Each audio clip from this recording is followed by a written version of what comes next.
Hi. This is a presentation on food information to consumers, information provided to the final consumer on the food which is supplied to them. I've divided the presentation in two parts. The first one on food labeling, the second part on the nutrition declaration, the nutrition information, which is part of food labeling, and the third one on nutrition and health claims. So let's start with food labeling. The food labeling legislation of the EU is included in Regulation 1169 of 2011, the regulation on the provision of food information to consumers. When you look for it, always look for the consolidated text, the text as currently applying, because the regulation has been mentioned about 10 times already. And also, I would advise you to look at the guidance which the Commission is publishing on the regulation. It's a form of a question and answer document, which is very useful to understand how practically the regulation is applied. What is the scope of the food labeling regulation? Well, food information to consumers suggests that it's not just the labeling, but the presentation, the advertising, and even information which is provided to consumers on social networks, for instance. So the regulation which regulates the labeling on the pack is applicable to all communication by the producer of the food on the food, whatever the means. It's not applicable to information provided by outside parties, journalists, for instance, in an article. It's the information by the producer or distributor of the food, on the food itself, or in the entire presentation of the food, including over the internet. It's applicable to pre-packed food, food which has been produced and distributed pre-packed. So what about non-pre-packed food? The information on presence of allergenic substances is applicable to non-prepacked food. I will come back to that in a few minutes. The information on food which is sold bulk is not regulated by the regulation, apart from allergenic substance, but can be regulated by the member states. They can provide specific rules, including, for instance, for the information on the food supplied by restaurants, catering, schools, jails.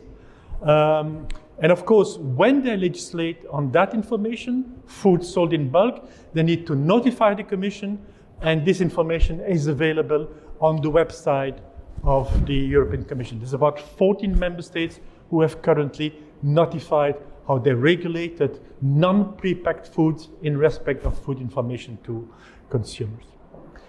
There's an important clause in the regulation on the fair information practice. Important because very often these are the clauses which will be used by officials controlling food, for instance, on the market, and by judges when they're asked to rule on the information which is provided, notably on the labeling.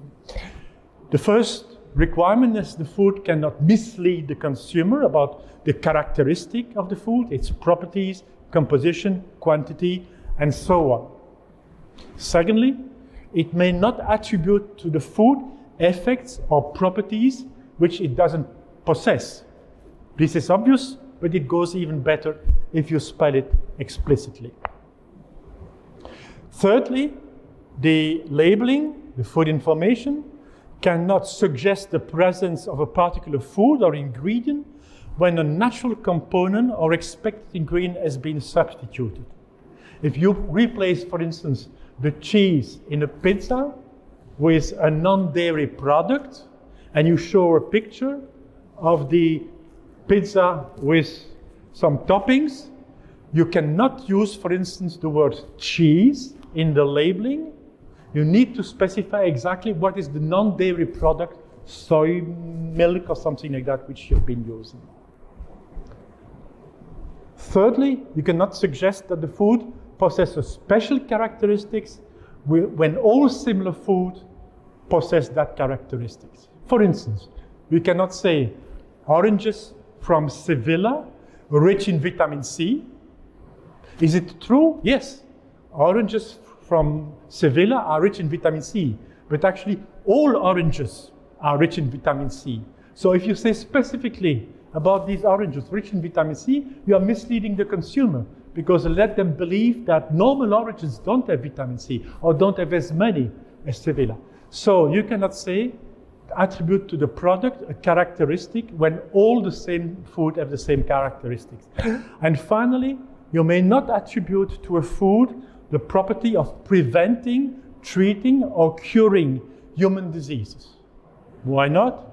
Well, this would make the product a medicinal product, because preventing, treating, or curing human diseases is the characteristic of a medicinal product. What is very interesting in D and E is that you cannot say something even if it is true, because even saying the truth sometimes can mislead the consumer. So you cannot say this has characteristics, it is true, but all the similar products have the same characteristic, or you cannot say it may prevent human disease, because that would make the product a medicinal product, and you would have to authorize it as a medicinal product to be able to make that claim. I will come back to claims later on, because some authorized claims, disease risk reduction claims, come very close to that clause. What is the information which is mandatory, which must appear on the labeling of the food? First, the name of the food. There has to be a name. It cannot be the commercial name, cannot be the brand name. If you put the brand name, and you can do that, you still need to put a description of the food or a food. You don't use a particular brand like Coca-Cola or Fanta. You have to put soft drink, orange-based or something like that. You can supply a description. Another rule is that you cannot use a name when this name is protected. Parma ham can only be used for Parma ham originating from Parma. And you will get a presentation later on in this conference on geographic indication. As I already said, you cannot use the word milk or cheese, dairy product, when it's a non-dairy product. You cannot use it because that would be misleading. The second mandatory indication is the list of ingredients. Ingredients have to put in descending order. You only have to put the special quantity of a product if you draw the attention of this product. If you, for instance, picture a yogurt with strawberries, you can do that if there are strawberries. In that case, you must indicate the quantity of the strawberries. Strawberries in the list of ingredients, in descending order, 14%, for instance. Because you have highlighted the ingredient in the labeling, you need to put the quantity of that ingredient. It's called quantitative indication of the product, and this is conforming to the guidance of Codex in general. Allergens, I've mentioned that already, must be labeled on the food, and they must be highlighted. So you keep them in the descending order of the list of ingredients, but you must highlight them with a bold typeset, for instance. This is for prepacked products, because they carry a list of ingredients. Non-prepacked products, this requirements of the mandatory food information is not applicable, except for the labeling of the allergens. In this case, you may label it in another way, and again, it's for member states to regulate it the way it has to appear on the food if they want to do that. But one way or the other, for non-prepacked food, like a pastry, like food in a restaurant, if it contains an allergen, it has to be labeled. For instance, on a little panel or in the menu in the restaurant, you must label the allergens. The best before date or the use by date is a very important one, often misunderstood by the consumer. They mix the best before date with the use by date. Use by date is a date you should no longer consume the product after, because it's a highly sensitive food, like fresh milk, like ham, for instance. Do not use after. The best before date, as the name suggests, is not a cut-off date. So you have to label it, but you can still use the product after, sometimes days, weeks, months, perhaps a year after. People misunderstand that, and it's a sort of waste. So it's very likely that in the future, the Commission will suggest to Council and Parliament either that you drop the best before date for non-perishable product, rice, biscuit, beer, something like that, or you keep the requirement, but you will have to educate consumers about the meaning of the best before date so that they don't destroy product and waste them, because that's an important source of wasting, an important campaign of the EU. The country of origin is more and more required. Of course, it is required by legislation already for meat products, for olive oil, for wine, for fresh vegetable, but more and more products, because there's a request from consumers and from member states to label country of origin more and more. I cannot go into the details. And finally, store use conditions must also be labeled when they are needed for the proper consumption of the product, but this is classic and this is not new in this regulation. And finally, there must be a nutrition declaration for all prepacked products, and this is the second part of this presentation. So the second part is about the nutrition declaration, the obligation to indicate the energy and the other nutrients in a product. This is included in Regulation 1169 of 2011. It was actually introduced by this regulation. So this is implemented in the EU since 2016. Previously, the nutrition declaration could be indicated voluntarily, but was not mandatory. Since December 2016, this is now compulsory in the EU. There's a special guidance document on the nutrition declaration. The nutrition declaration must appear directly on the package or on the label attached to it when it's not possible to put it on the label itself. There are exemptions, products pre-packed for which the nutrition declaration is not necessary, food supplements, natural mineral waters, food for specific groups like baby food, alcoholic drinks. This is a controversial exemption, may well be withdrawn in the future. The Commission is working on it. Unprocessed products and food provided directly, supplied directly to the final consumer. What is the information which must be included in the nutrition declaration? There's 7 elements which are necessary. The energy, expressed in calories and in kilojoules, which is the metric system. The fat and the saturated fat. Carbohydrate and sugar. Proteins and salt. These are mandatory for all products. In addition, the producer may indicate monounsaturates, polyunsaturates, polyols, starch, fiber, vitamins, and minerals. This can be provided voluntarily. If you do, you have to provide all the 7. You cannot just put one, you add the 7. And of course, when you present it, they may appear in a rational order as the table in the middle of my slide. Please note that you cannot provide other information other than these elements. In the EU, it's not authorized to push on the labeling of the food the trans fats and the cholesterol. In the US, it's compulsory to indicate these 2 nutrients. In the EU, it's forbidden, because we think in the EU that it would be misunderstood, because when you reduce trans fat and cholesterol, you may well increase the fat, and in particular the saturated fat. However, please note that in the EU there is a limit on the total of trans fat which can be in a product. 2% of the total fat of the product. This is special legislation. So in the EU, we regulate the amount of trans fat which is in product, but you cannot label it in the nutrition declaration.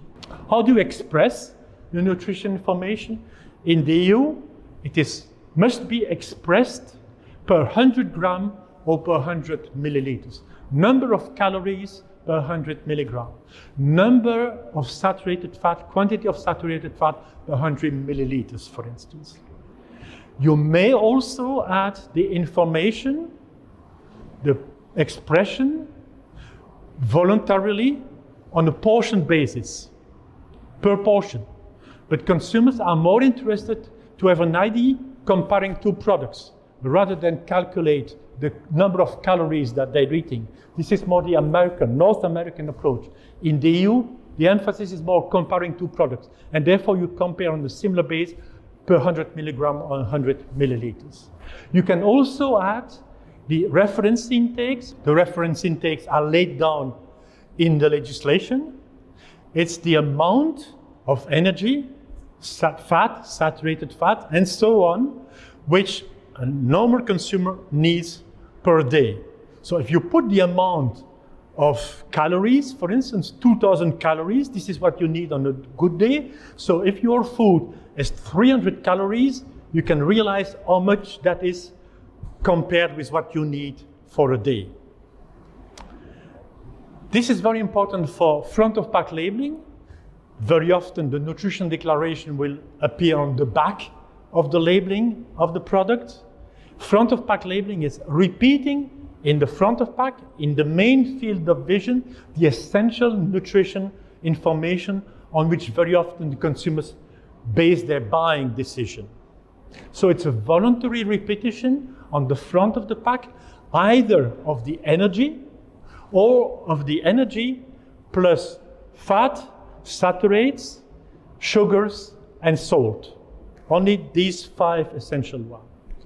And there's a lot of debate today about perhaps making compulsory this repetition, which is the most useful for the consumer, the one which they use most to base their decision.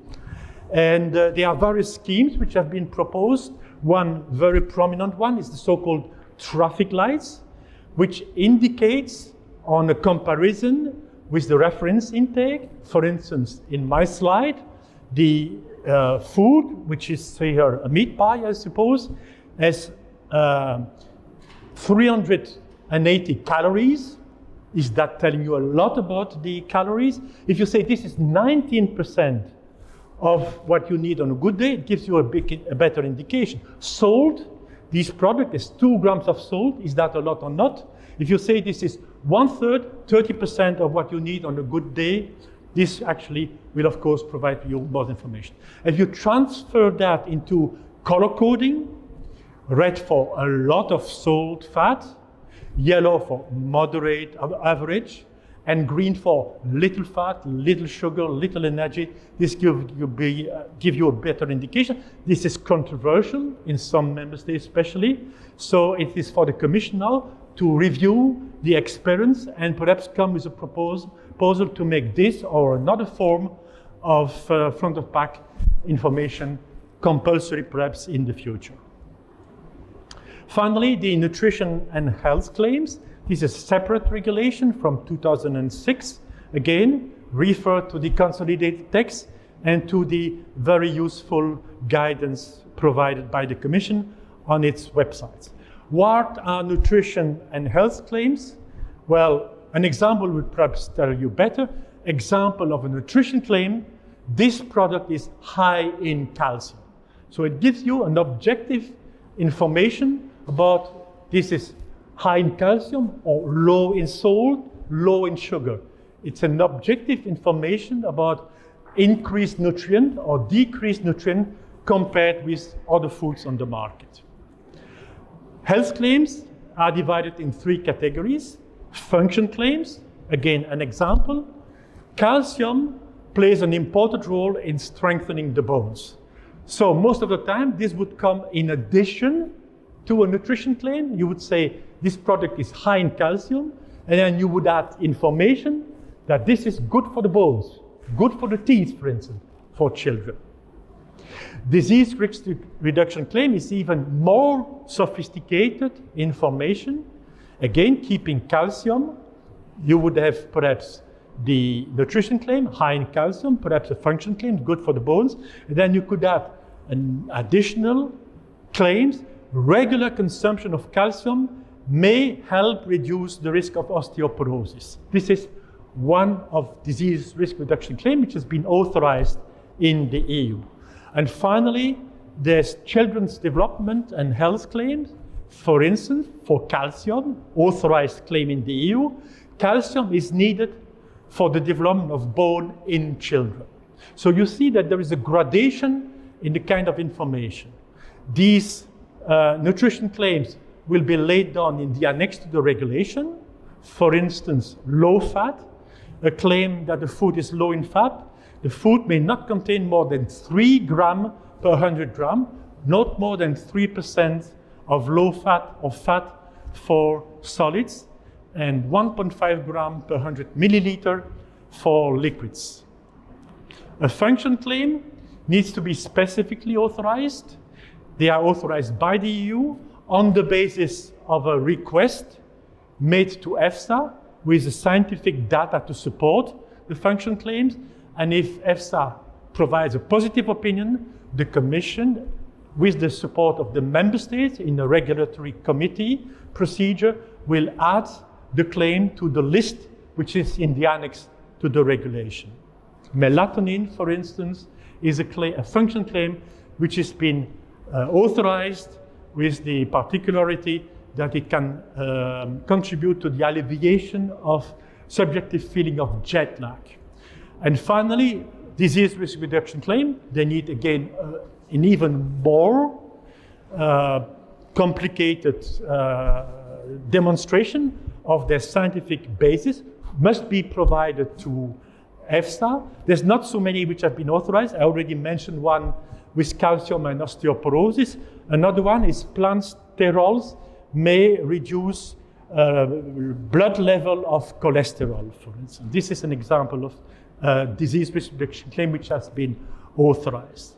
If you're interested, you can look at the EU register of nutrition and health claim. You can search them by substance, you can search them by substance, by the ingredient, the nutrient.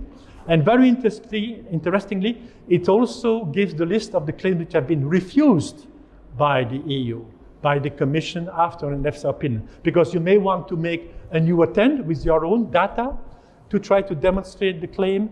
And of course, it's interesting to see if it's been refused previously in the past, and for what reason, if you want to mount a new request. That was my presentation on labeling, the nutrition declaration, and the nutrition and health claims. Thank you very much.